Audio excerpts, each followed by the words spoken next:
Good morning guys. So it's Wednesday. So na-drop na nato atong estudyante guys. So mga pita.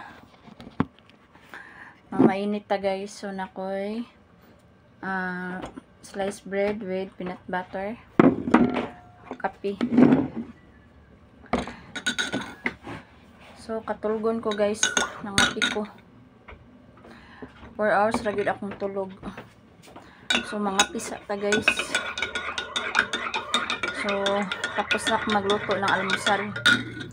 So nagluto lang ako ng ginisang sardinas. Nilagyan ko yan siya ng bombay at saka ahos. Meron din tayong longganisa.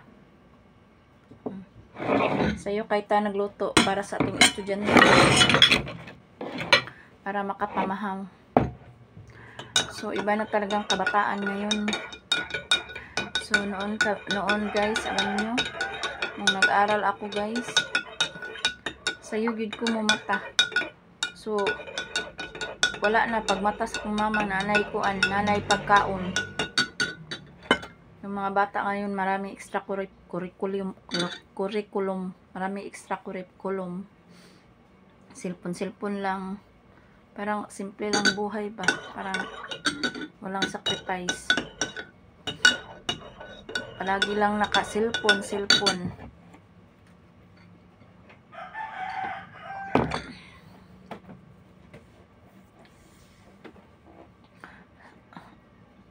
Kami noon, sus, para makapagbaon lang kami. Magtitinda pa kami ng saging, ice candy. Kung wala talagang option, magtitinda ng bakal, parang nangantek guys ba. Kay grabe gyud kapit o sa una guys. Nya kabalo na mo dong yung anak ko marunong na magsaing, marunong na magluto kasi tinuruan ko na siya. Alam na niya magluto ng corn beef, yung simple lang ba. Corn beef, itlog para in case kung wala ako dito sa bahay, mapapakain na niya yung sarili niya. Pa yun siya ha, grade 9 years old. So, paunti-unti, tinuturuan ko na siya ng gawaing bahay. Alam na niya maghugas, yung simpleng magwashing ng damit niya. So, sa early nga edad, tinuturuan ko na siya. Kasi siya yung panganay, dalawa lang naman sila. Tsaka yung, kapatid niya is, pa naman, mag 4 years old. So, siya yung nakakatanda. So, dapat irresponsible na din at saka independent. Yung ganun ba? Yung gusto ko yung ganun na pananaw. Kasi noon ako guys, so sayo ako naglaba sa puso pa yun. Wala pang tubig ng maghapon ako doon. Tapos nag-iigib pabalik-balik. Kasi hindi kami makapaglaro pag hindi yun na puno yung lalagyan ng tubig. Tapos binibigyan lang ako ng pa noon, 2 piso, 1 piso. So masaya na kami noon. Tapos naglalaba ako, ganun. Parang lumaki ako na independent ba. So lalo na yung na-stroke yung papa ko. So nag-work ako, 18 years old, nag-work na ako sa mall. Parang namulat ako talaga sa yung maghanap buhay talaga. Kasi mahirap talaga ang buhay yung noon, yung kinakain pa namin o utangin pa namin. So, ngayon parang hindi ko maisip yung mga bata ngayon ba na puro na lang laro, ganun. Hindi yun, dapat hindi yun ganun ma-practice pa. Dapat mag-discarte din. Kaya yung 2 anak kong lalaki, tinuturuan ko talaga. Kasi lalaki yun eh. Sila yung mag-handle ng family. So, see you later guys. So, nagkwentuhan na tayo eh. See you later. Bye. Hi guys. So, maglinis muna tayo bago ako matulog. Kaya ang kalat ng bahay natin. So, napakoy pilawan guys. Ito dito. Unya ito. So, hindi naman masyadong kalat. Mag-ano lang ako ng alikabok. Daon. Ano sa bibigay sa kanila? Sa kanila. So, magwalis-walis muna tayo sa ating sala.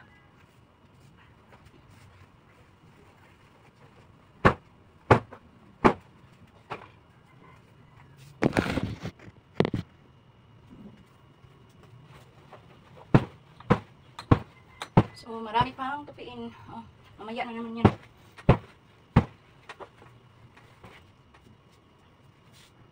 Ang importante, walis mo na para malinis yung bahay. Pag wala saglit yung ano, inahan ba? Yung balay maraguan, balay sa wakwak. Grabe kakalat. Yung mga gamit ng anak ko guys, so haniwan.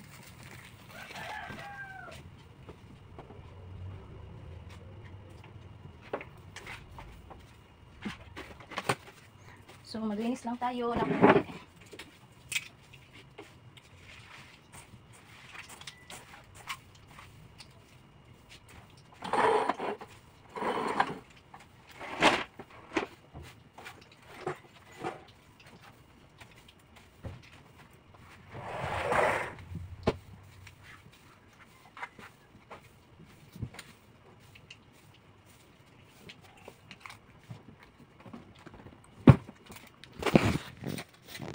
Yung mga ano guys, oh, yung mga lotion nakakalat. So lagay lang natin yan sa tamang lagayan.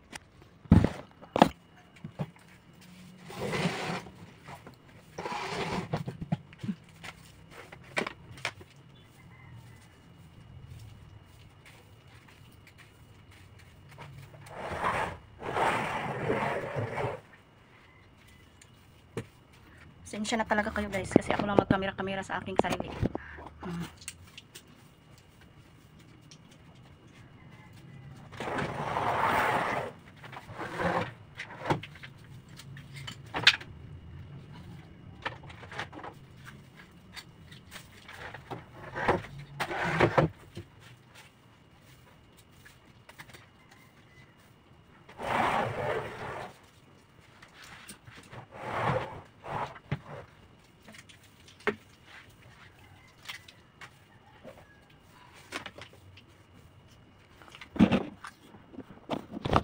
So, while naglilinis ako, nanood din ako ng ano, Pugong Biyahero.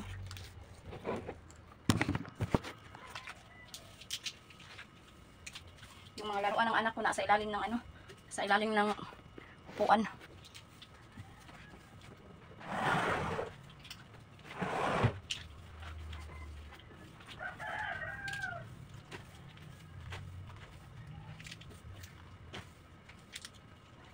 Yung ano ko guys, balabahan ko kahapon, natapos ko talaga, tinapos ko lahat. Pati yung puti na ano, hinumulan ko, tinapos ko na lahat para iba naman yung magawaan natin ng ano, mabigyan natin ng oras. So mamaya, matutupi na naman ako. So kukunin ko yung dekorasyon. Oh, may dekorasyon pa yun nga, happy birthday. Sa anak ko, hindi pa naku. So see you later guys. So, thank you for watching. I-end ko na lang to. Bye!